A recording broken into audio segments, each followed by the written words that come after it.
เสื้อคนง่ายนักเสื้อกำจักจุงบ่เชื่ออีลุงหรือกะพะจ้อยก้อยฮิก้อยฮะเสื้อเล็กเสื้อน้อยจักของเจ้าดอยเจ้าฟ้ามีอุดมการเก่งกล้างามสังการค้าเป็นคนเก่งกล้าอุดมทำบุญไว้เถอะอย่าได้ละล้มหันแก่ทุนล้มกันสร้างยาวจบแล้วยาวคำโพจันนะแม่ม่วนดีคำโพ ครับ คำข่าวเป็นคำเครือเครือชาชานเนาะแม่เนาะอนุโมทนาเจริญพร0963458026โหกันไหมบัดติดเนาะเวลามีแหมโยมแม่โยมพ่อโยมแม่ศรัทธาญาติโยม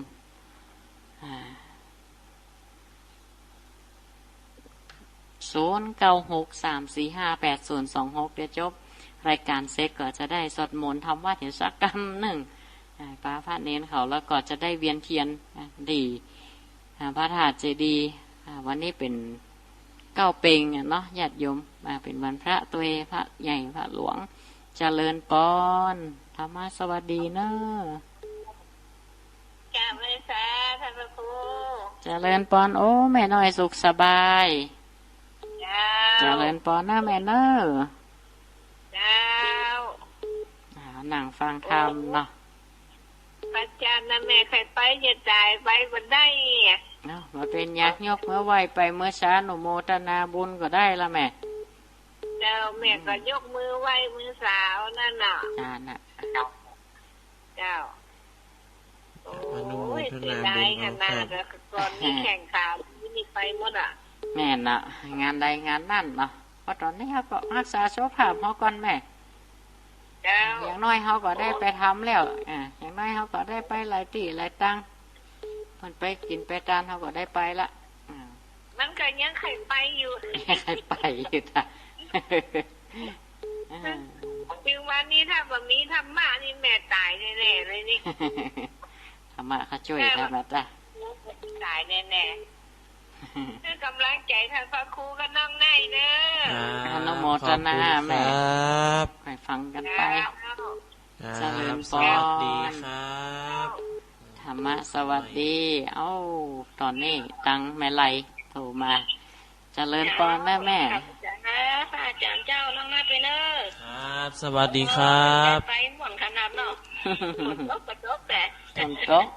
ทั้งพูดแล้วแม่โต๊ะเหรอฮะทั้งพูดบัดโต๊ะกะโอ้อันจับพอดีอันมาโต๊ะพี่มอง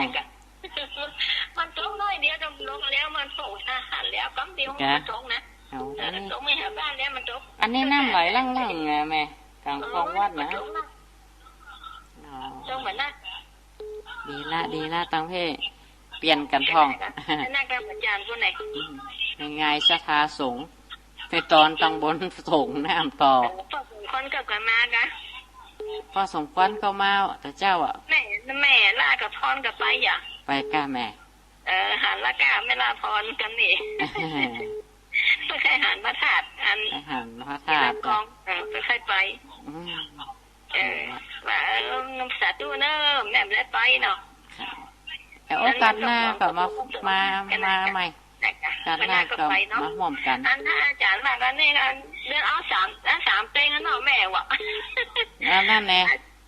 อาจารย์มันยองว่าเอา3เพลงอันนี้กันแม่มันจะไผ่วะน่ะก็ว่านะเดี๋ยวดองอูชาทามันบัดตัดไผ่ดีเนาะดูต่างได้ไหมจ๊ะมันต่างไปอะกันชาดาชาทามันตรงกันหลายตีหลายต่างเนาะเดี๋ยวปีนี้ปีแรกอยู่แม่เดี๋ยวก่อยปั๊บใหม่เนาะน่าก็ไปเนาะเดี๋ยวปั๊บเปลี่ยนอาจจะเลื่อนกำหนดการก่อนเนาะอนุโมทนาแม่ไหลน้อยเด้อเนอะสวัสดีเจ้า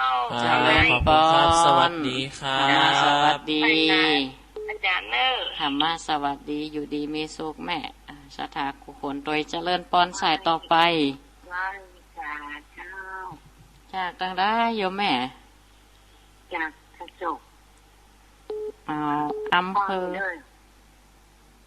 ยังไม่อยู่อำเภออย่างก็แม่อำเภอดอยหล่อจ้ะโยมแม่จ้ะชัดเจนดีเนาะโยมแม่เนาะ ฟัง หมอน ต เนาะ ลอ มี ด เพิ่น แต่ เป็นกำกรเนาะเป็นกำกรกับหมอน คำกรก็ม่วนนะแม่ตา อ้าว ได้ฟังหลากหลาย ฟัง ดี ทุกวัน เนาะ เลย สาธุสาธุแม่อนุโมท จ้า นา ไว้จ้า เจริญพร สวัสดีครับ ขอบคุณครับ ติดตามรายการธรร สาม ะ ยต่อไปใกล้จะหมดเวลาแหมละเจริญพ ไม่สาร ร แล้วนะน้องอู ธรรมาสวัสดีแม่จากต่างได้ ไม่ล่าไม่ห่าง แม่ล่าแม่ห่างจ้ะวันนี้ติดงานจ้ะ เจ้ามันบ่มีอย่างไปเนาะไปยาก แต่ยากแต่มาแต่เดี๋ยวกันหน้า นา สะดวก เจ้า แม่นางแม่เพิ่นมากับเจ้านี่นะแม่นางนะก็มากันหลายหลายกะ เจ้าไปไม่ได้ไม่ได้เจ้า ผมดูว่าแม่นางเพิ่นมาก่อนเปิดเลยนะมาเจ้าเลยนะ เอารถทีไปน่ะ โอ้ใจถึงจ้ะ ใจถึง ใจถึงแม่เพิ่น เจ้า อนุโมทนาบุญนะแม่เนอะ เจ้าไว้สาเจ้า เจริญพรสาธุสาธุสายต่อไป เจริญพร เจ้ากาไว้สาเจ้าธรรมครู อันนี้สถาบันไข่นะ อ๋อธรรมครู เจริ งา ญ น พร ผ่า แม่ นไปโดยดีเนาะค่ะ ทานด้วยดีโอ้แม่ตอนมานี่ลงทานกันเยอะเนาะ ลงทานก็นักศรัทธาก็หลาย ศรัทธากับหลาย ยินดีค่ะแม่ คณะศรัทธาเนอะที่มาหอมกินหอมจานบ้านตะจันวัดบางจันเนอะ โอกาสหน้าฟ้าใหม่มาห่วมกันแฮมเนาะแม่เนาะ มาห่วมศรัทธาเฮามาห่วมกันเนาะ ขาดตกปกพ้องอันใดก็ต้องขอสุมาภัยก่อยน้ำไปปรับปรุงกันใหม่ เจ้าข้าพเจ้าธรรมครู อนุโมทนาแม่ ครับส สา วัส ธุ ดี สา ค ธุ รับ เดี๋ยวก็จะเวียนเทียนอยู่แม่ เจ้าเจ้าเจ้า เจริญปอนเนอสาธุสาธุ เจ้า เวลาหมดพอดีเนอะศรัทธาญาติโยมอาตมาภาพ ขออนุโมทนาทุกสาย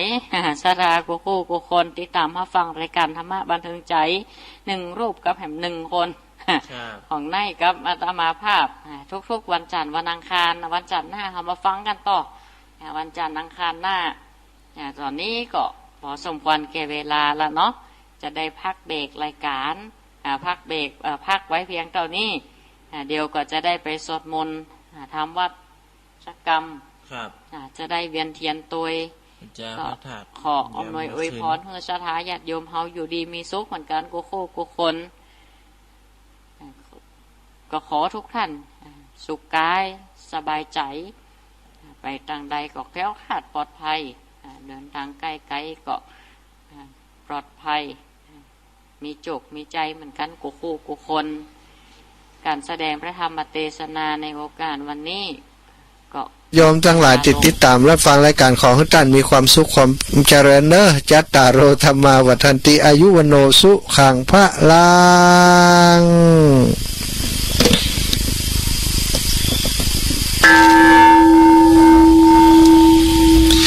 ญาติโยมทั้งหลายเนอะ